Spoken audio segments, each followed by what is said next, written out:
1858 में, Lord Canning के समय 1858 में क्या रहेगा, सीएजी रहेगा था। लेकिन ये तो लॉर्ड कैनिंग के अधीन था, क्या था, उसके अधीन था, तो इसके अपना खुद का पावर नहीं होगा, क्योंकि लॉर्ड कैनिंग जो कहेगा वो करना पड़ेगा। तो इसका खुद का पावर नहीं था, तो इसको खुद का पावर मिला 1919 ईस्वी में, इसे संवैधानिक दर्जा मिला 1919 में, संवैधानिक।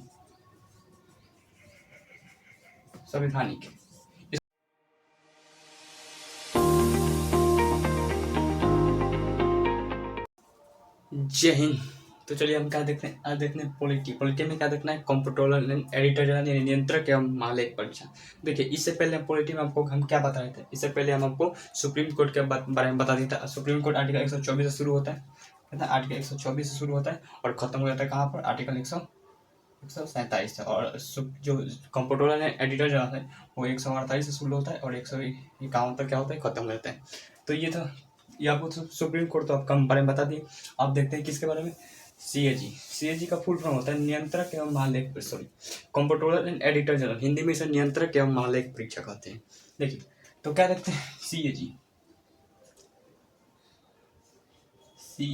क्या था, सीएजी में आप देखेंगे नियंत्रक यानी महालेख, नियंत्रक जो है वो शब्द ही गलत है, नियंत्रक कंप्ट्रोलर एडिटर जनरल, नियंत्रक जो है वो शब्द ही गलत है। कैसे शब्द ही गलत है, देखिए सीएजी तो है वो पैसे पर नियंत्रण नहीं कर सकता है। जैसे कोई केंद्र सरकार या फिर राज्य सरकार पैसा जो होता है खर्च कर रही है, तो कोई भी सरकार जब पैसा खर्च कर रही है तो उसे पैसा को कम करने का अधिकार विपक्ष को होता है। विपक्ष कटौती प्रस्ताव लाती है, आपको कटौती प्रस्ताव के बारे में बताती है, तो नीतिगत कटौती, अर्थगत कटौती, सांकेतिक कटौती, ये तो कटौती के बारे में बताती है। तो सीएजी और चाहे तो उसे कंट्रोल नहीं कर सकते। जैसे केंद्र सरकार कहाँ पर पैसा खर्च कर रही है तो हटाइए, इसे सब कुछ छीन लेंगे, लेकिन राज्य सरकार कहाँ पर कोई पैसा खर्च कर रही है, तो वैसे सपोज कोई स्टेशन बनाने के लिए कोई पैसा 500 1000 करोड़ खर्च कर रही है, तो सीएजी कहेगी कि नहीं, उस 1000 करोड़ को आप मत खर्च कीजिए, 800 करोड़ खर्च कीजिए, उससे बन जाएगा। तो ये कौन, सीएजी नहीं कर सकता है। तो नियंत्रण कहाँ से होगा, जब पैसा पर नियंत्रण नहीं है, तो ये सब गलत है कि नहीं गलत। लेकिन एक्चुअली क्या है कि हमारा जो ज़्यादातर संविधान जो है वो ब्रिटेन के संविधान से लाया है, और ब्रिटेन में क्या होता है कि वहाँ पर यही होता है नियंत्रक एवं महालेख परीक्षा, लेकिन वहाँ पर सीएजी कंट्रोल कर सकता है, क्या सीएजी कंट्रोल कर सकता है, लेकिन भारत में नहीं। ये हो गया। देखिए अब सीएजी के बारे में पढ़ना चालू करते हैं। सीएजी का काम क्या होता है, देखिए सीएजी का काम जो होता है वो कोई पैसा जो सरकार क्या करती है, पास करती है, प्राक्कलन द्वारा पैसा निकालती है विनियोग द्वारा, तो उस पैसा जो निकालता है वो पैसा खर्च, जैसे कोई पैसा निकालेगा, कुछ भी एयरपोर्ट बनाने के लिए पैसा निकालेगा और कोई लाख करोड़ पैसा निकालेगा होगा, और वो पैसा सरकार को खर्च की कि नहीं की, इसकी जांच कौन कर सकता है, comptroller and editor general, CAG करता है, कहता है सीएजी करता है। या फिर जो जैसे केंद्र सरकार पैसा देता है, हर प्रत्येक राज्य को पैसा देता है, प्रत्येक राज्य को जो होता है पैसा देता है। जैसे बिहार को ही देता है 2.5 लाख करोड़, कितना 2.5 लाख करोड़, 2.5 लाख ज़्यादा मत सोचिए, वो तो 2.5 लाख करोड़ तो सबकी सैलरी देने में निकल जाता है 2.5 लाख करोड़। तो 2.5 लाख करोड़ जो पैसा दी तो ऑडिट कर देती है कि आप यहाँ पर इतना रुपये खर्च कर सकते हैं, अपने मन से ज़्यादा सरकार खर्च नहीं कर सकता पैसा। तो केंद्र सरकार क्या दी, बिहार को दी खर्चा करने के लिए पैसा। तो क्या हुआ कि अगर वो खर्चा की या फिर नहीं की, कौन जांच करेगा, सीएजी। कौन जांच करेगा, सीएजी जांच करेगा। एक बार क्या हुआ था कि 500 करोड़ जो था, 500 करोड़ जो था वो बिहार सरकार को दिया पेड़ लगाने के लिए। क्या लगाने, पेड़ लगाने के। तो बिहार सरकार कही कि देखिए हमारे पास पेड़ तो बहुत है, लेकिन हम आप क्या करिए, हम इस पेड़ लगाने पर खर्च नहीं करेंगे, आप हमें 500 करोड़ रुपये दीजिए, हम इस पर बाढ़ कंट्रोल करने के लिए खर्च करेंगे। तो सरकार सीएजी कही कि तुमको दिया गया पेड़ लगाने के लिए, अगर तुम पेड़ नहीं लगा सकते तो 500 करोड़ मुझे वापस दे दो। तो वापस लेगा केंद्र सरकार, जो जिसके लिए दिए गए उसी पर खर्च कर सकता है और दूसरे पर नहीं। बताइए तो, और बताइए, खुद बताइए, अगर राजस्थान को दिया जाए आप क्या लगाने, पेड़ लगाने के लिए, तो बताइए वो पेड़ लगा करेगा क्या, पेड़ लगा कर करेगा क्या, वहाँ पर पेड़ मरुस्थल में पेड़ लगेगा, नहीं लगेगा। तो यही होता है, तो सीएजी सब चीज़ों को जांच करती है, कहता है सीएजी सब चीज़ों को जांच करती है। केंद्र सरकार या फिर राज्य सरकार को क्या कोई चीज, अब कितना प्रॉफिट कमाए, कितना हानि, सब जितना भी केंद्र सरकार या फिर राज्य सरकार जो खर्च करती है सबकी जांच करता है CAG, comptroller and editor general. अब जरा सोचिए, अगर सीएजी को ही मिला लिया जाए, सीएजी को मिला लिया जाए तब क्या होगा। तो सीएजी, अगर सीएजी घोटाला करने लगे, चलिए सीएजी जैसे बिहार सरकार को दिया गया 2.5 लाख करोड़ और कहा कि 2.5 लाख करोड़ जो है पूरी तरह से खर्च हो गए, सीएजी बता दिए कि खर्च हो गए 2.5 लाख करोड़ पूरी तरह से, उसको मिला लिया, कहा बिहार सरकार तुम क्या कर दो, मतलब सीएजी को मिला लिया बिहार सरकार और कहा कि तुम ऐसा दिखाओ कि 2.5 लाख करोड़ जो है पूरी तरह से खर्च हो गया। अब कहेगी अच्छा खर्च हो गया तो सीएजी मिला लिया, लेकिन ये जो रिपोर्ट बनाता है तो इस रिपोर्ट की जांच करता है लोक लेखा समिति। कौन? लोक लेखा समिति। लोक लेखा समिति जो ये इसमें एक विपक्ष के नेता होते हैं, तो लोक लेखा समिति जो सीएजी के रिपोर्ट की जांच करता है कि सीएजी ने जो रिपोर्ट बनाया वो रिपोर्ट सही है या फिर गलत है। अब जरा सोचिए अगर विपक्ष का नेता है तो वो तो एक पूरी तरह खोल के जांच करेगा कि मतलब विपक्ष जो है वो पक्ष में जो रहते हैं उनको उनके कमियां ढूंढने में कुछ उसी में दिन बीत जाता है उनको, तो ये तो पूरी तरह से खोल कर जांच करेगा। तो उस स्थिति पर सीएजी जो है वो क्या है, प्रेशर बन जाएगा कि आप लोग गलती नहीं कर सकते। तो सीएजी की नियुक्ति कैसे होती है, देखिए सीएजी की नियुक्ति होती है, सीएजी की नियुक्ति राष्ट्रपति की सलाह पर, राष्ट्रपति की सलाह पर कौन करते हैं? प्रधानमंत्री। राष्ट्रपति की सलाह पर कौन करते हैं? प्रधानमंत्री इनकी क्या करते हैं? नियुक्ति करते हैं। क्या नियुक्ति करते हैं? और इनकी योग्यता जो होती है, योग्यता जो होती है वो सुप्रीम कोर्ट के जज के बराबर, क्या सुप्रीम कोर्ट के जज के बराबर। इसकी योग्यता किसके बराबर होती है? तो सुप्रीम कोर्ट के जज के बराबर योग्यता होती है। या फिर सोचिए जो सुप्रीम कोर्ट के जज रिटायर्ड जज होते हैं उनको ही सीएजी का क्या अध्यक्ष बनाया जाता है। अब जरा सोचिए कितना पावरफुल होंगे ये, इसलिए इस पर किसी का दबाव नहीं चलता है। एक तो सुप्रीम कोर्ट का जज तो अच्छे आदमी को झाड़ देते हैं, आपको तो पता ही हुआ। तो सोचिए कितना पावरफुल होंगे, इसलिए किसी को नहीं सुनते सीएजी। तो सीएजी किसके बराबर होते हैं? जज के, सुप्रीम कोर्ट के जज के बराबर होते हैं। या फिर रिटायर्ड जज को अमूमन बनाया जाता है। इनका कार्यकाल जो होता है, कार्यकाल जो होता है वो 6 वर्ष, कहता है 6 वर्ष। इनका कार्यकाल जो होता है वो 6 वर्ष या फिर 65 वर्ष। देखिए 65 वर्ष उम्र, 65 वर्ष उम्र, 65 वर्ष उम्र क्या होता है? उम्र होता है। देखिए अगर जैसे कि अगर इन दोनों में से कोई भी एक क्राइटेरिया पूरा हो गया तो उनको क्या करते हैं? हटा दिया जाता है। जैसे मान लीजिए अगर वो 2024 में क्या कोई सीएजी बना, 2024 में सीएजी बना, 24 में सीएजी बना, तो इसका कार्यकाल 6 वर्ष के बाद 2030 में क्या हो जाएगा? समाप्त हो जाएगा। कहता है समाप्त हो जाएगा। लेकिन जो व्यक्ति सीएजी बना हुआ है, अगर उसका जो 2024 में जब सीएजी बना तो उसकी उम्र क्या थी? उसकी उम्र थी मान लें कि 62 वर्ष। कितना? 62 वर्ष। और इसका 62 वर्ष तो 3 साल बाद ही ये कितने वर्ष के हो जाएंगे? 65 वर्ष। 3 साल बाद ही क्या हो जाएंगे? 65 वर्ष। तो अब स्थिति, अब ये 2030 तक नहीं रहेंगे, कितना तक? तो इसमें 3 साल जो 2027 तक रहेंगे। तो इसी तरह से होता है। इसमें से कोई भी एक क्राइटेरिया अगर पूरा होता है तो उनको हटा दिया जाता है। क्या हटा दिया जाता है। लेकिन अगर मान लीजिए कि क्राइटेरिया नहीं पूरा हो, सीएजी मनमानी करने लगे, मतलब ऐसा नहीं होता है, लेकिन मान लीजिए सपोज सीएजी मनमानी करने लगे और इनका क्राइटेरिया भी पूरा नहीं हुआ हो, तो अब क्या होगा? तो इन पर इसको हटाने के लिए महाभियोग जैसी प्रक्रिया लानी होगी। इनको हटाने के लिए महाभियोग जैसी प्रक्रिया लानी होगी। तो सोचिए कितना टॉप होता है महाभियोग जैसी। आपको बताए थे सुप्रीम कोर्ट को जज को हटाना भी महाभियोग जैसी प्रक्रिया लानी होगी, या फिर अब राष्ट्रपति को हटाना है या फिर उपराष्ट्रपति को हटाना है तो महाभियोग की जैसे प्रक्रिया में महाभियोग लगाना पड़ेगा।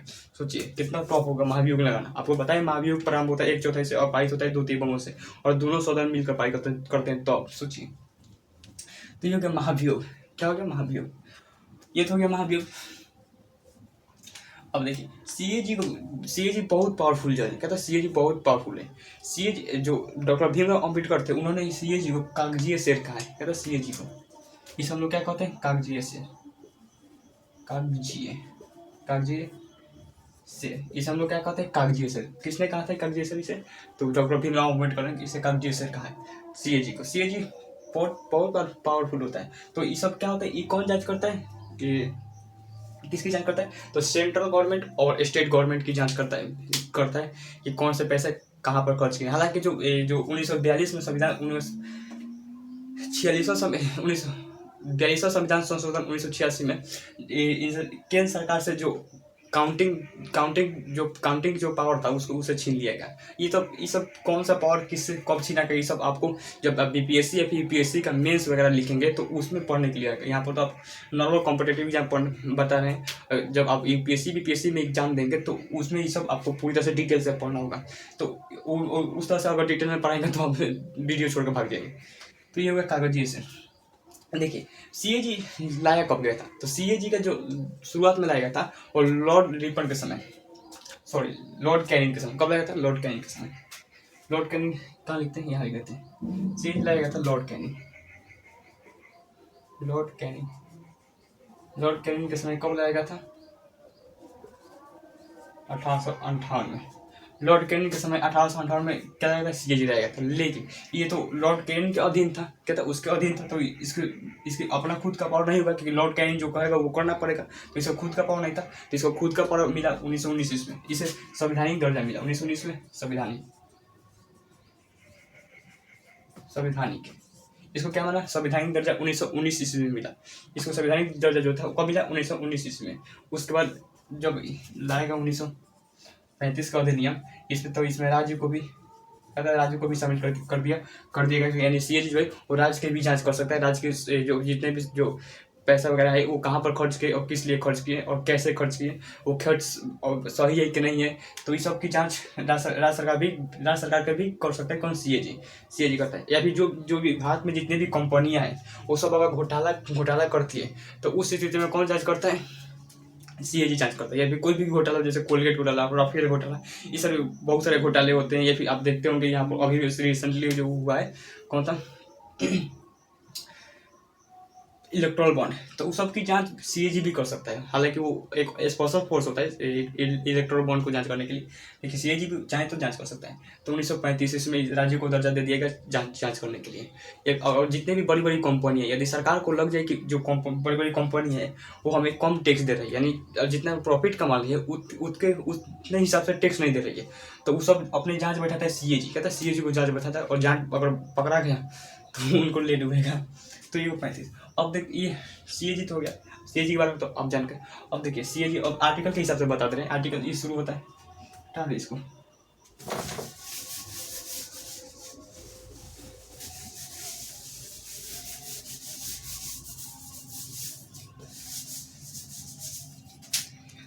ये शुरू आर्टिकल 148 सीएजी की चर्चा। सीएजी की आर्टिकल 148 में सीएजी की चर्चा, यानी आपको बताते हैं सीएजी कैसे नियुक्ति होती है, इसका कार्यकाल क्या होता है और इसका काम क्या होता है। काम क्या होता है आपको बताते हैं कि जितने भी ऑडिट या फिर अकाउंटिंग का काम कौन करता है? सीएजी करता है। 1 रुपये का खर्च निकालता है सब कौन? सीएजी। ये होगा सीएजी। लेकिन अब खुद सोचिए, अगर कोई कंपनी है वो ग्लोबल लेवल पर यानी वर्ल्ड लेवल पर काम कर रही है, अगर काम कर रही है तो उसकी तो जांच करने नहीं जाएगा कौन? सीएजी। पता है वर्ल्ड लेवल पर काम कर रही है, तो अब ये बिहार सरकार का, राज्य सरकार का देखेगा या फिर केंद्र सरकार का जांच करेगा। तो उसके लिए अगर कोई भी बड़ी बड़ी कंपनियां हैं वो ऑडिट ठीक से ऑडिट काम कर रही है कि नहीं कर रही है, ठीक से टैक्स दे रही है कि नहीं दे रही है, तो उसके लिए एक बिग 4 आता है, वो जांच करता है। बिग 4 कहते हैं। बिग 4 में 4 बड़ी बड़ी कंपनियां आती हैं। बिग 4 में जो होता है 4 बड़ी बड़ी कंपनी आती है, वो अगर जांच कर दे तो उस पर कोई उंगली नहीं उठा, इवन के सीएजी भी उस पर उंगली नहीं उठा सकते। बहुत बड़ी बड़ी कंपनी होती है, यानी वर्ल्ड लेवल पर अगर कोई काम करना है, कंपनी खोलनी है वर्ल्ड लेवल पर, तो उस स्थिति में आपको एक बिग 4 यानी 4 कंपनी आती है, उस कंपनी से आपको क्या एक ऑडिट फाइल करवाना पड़ेगा कि सही है कि गलत है। कौन होता है? देखिए, एक होता है केपीएमजी, दूसरा जो होता है वो पीडब्ल्यूसी, और तीसरा जो होता है वो क्या होता है? जियोलाइट, और तीसरा होता है ENY। ये 4 बड़ी बड़ी कंपनी होती है। अगर ये कंपनी इसमें ये भी सीएजी की तरह काम करता है, सीएजी जांच करता है, तो ये बड़ी बड़ी कंपनी है। ये पैसा भी लेती है जांच करने के लिए, ये आपसे पैसा भी लेगी और आप जांच भी करेगी, तो ये जांच करती है। और इन 4 में से अगर कोई भी एक ने अगर जांच कर दिया और वो रिपोर्ट दे दिया तो इस पर कोई उंगली नहीं उठाता है। तो ये बड़ी बड़ी कंपनी, इसे हम लोग बिग 4 कहते हैं। बिग 4 इसे हम क्या कहते हैं? बिग 4 कहते हैं। तो ये आप सीएजी पढ़ा नहीं, सब बता दें। हालांकि इकोनॉमिक्स में पढ़ना है इसको, इकोनॉमिक्स आप पढ़े होंगे, अगर पढ़े होंगे तो आपको पता होगा वीक 4 में के बारे में। तो ये तो 148 में CAG की चर्चा हो गई। उसके बाद 149 में कहा गया CAG की शक्तियाँ, CAG की शक्तियाँ CAG की शक्तियाँ क्या क्या है आपको बता दें। CAG की शक्तियाँ क्या क्या है, क्या क्या जांच कर सकता है, क्या नहीं जांच सकता है, सब जितने भी पैसे से रिलेटेड मामले सरकार, केंद्र सरकार, राज्य सरकार सबकी जांच कर सकता है। हालांकि केंद्र सरकार की जो अकाउंटिंग है वो नहीं कर सकती, यानी केंद्र सरकार पैसा की कहाँ पर कितना खर्च की ये जांच नहीं कर सकता है, क्योंकि उसे 42 संविधान संशोधन द्वारा हटा दिए गए। तो आपको बता दें अब 150 आर्टिकल 150 में कहा गया है कि केंद्र सरकार जो CAG है वो अपना रिपोर्ट कैसे तैयार करेगी। CAG रिपोर्ट तैयार करना यानी CAG अपना रिपोर्ट कैसे तैयार करेगी, किस सीक्वेंस पर तैयार करेगी, सब कौन अपना CAG देखेगा। हालांकि इस आर्टिकल के हिसाब से नहीं पूछेगा आपको, जो आपको बता है पहले वही पूछेगा। और लास्ट होता है आर्टिकल 151। आर्टिकल 151 में कहा गया CAG जो है अपना रिपोर्ट CAG जो है अपना रिपोर्ट जो है वो किसे देंगे। तो अगर केंद्र सरकार सेंट्रल की अगर जांच करें तो राष्ट्रपति को देंगे। किसे देंगे? राष्ट्रपति को देंगे। अगर स्टेट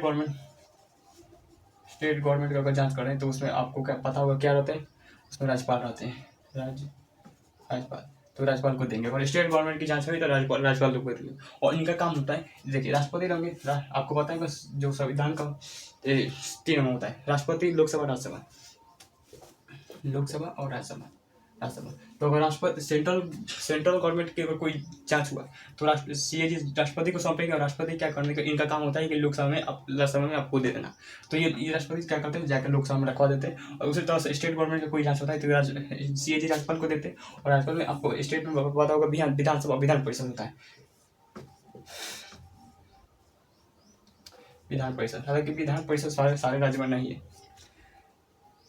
विधान परिषद सारे राज्य में नहीं, लेकिन अमूमन होता है। तो राज्यपाल क्या करते हैं, विधानसभा में रखवा देते हैं और वो लोग अपन जांच कर लेते हैं कि क्या क्या हुआ इस स्थिति में। तो ये सब किसके बारे में था? CAG के बारे में था। तो ये टॉपिक, ये जो है आर्टिकल आपको बताए थे, भाग संख्या 5 बताए थे, भाग 5 बताए थे। क्या 5 बताए थे? 5 में क्या था? सेंट्रल गवर्नमेंट, यानी सॉन्ग की चर्चा था, क्या था? सॉन्ग। ये आपको बताए थे आर्टिकल 52 से लेकर आर्टिकल 151 तक। तो ये भाग संख्या 5 क्या हो, खत्म हो गया। ये बहुत ही इंपॉर्टेंट भाग है, इसमें सॉरी सब कुछ इसमें पढ़ना होगा। उसके बाद तो भाग संख्या 6, 7 ये सब आराम से आप आराम से तुरंत पढ़ सकते हैं। तो ये भाग संख्या 5। अब देखना है भाग 6, देखना है भाग 6 में क्या था, स्टेट गवर्नमेंट आएगा। जैसे अब same to same state government, यहाँ पर सेंट्रल गवर्नमेंट तो वहाँ पर स्टेट गवर्नमेंट, यहाँ पर राष्ट्रपति तो वहाँ पर राज्यपाल, यहाँ पर प्रधानमंत्री तो वहाँ पर मुख्यमंत्री, यहाँ पर ऑडिटर जनरल, वहाँ पर ऑडिटर जनरल होते हैं। तो ये सब सेम टू सेम होगा, जहाँ जो यहाँ पर होगा वहाँ निचले लेवल पर स्टेट गवर्नमेंट होगा। तो ये क्या था, भाग संख्या 5। तो आई होप इस वीडियो को आप समझोगे। आज के लिए यही तक, तो मिलते हैं नेक्स्ट वीडियो में। Thank you for watching video.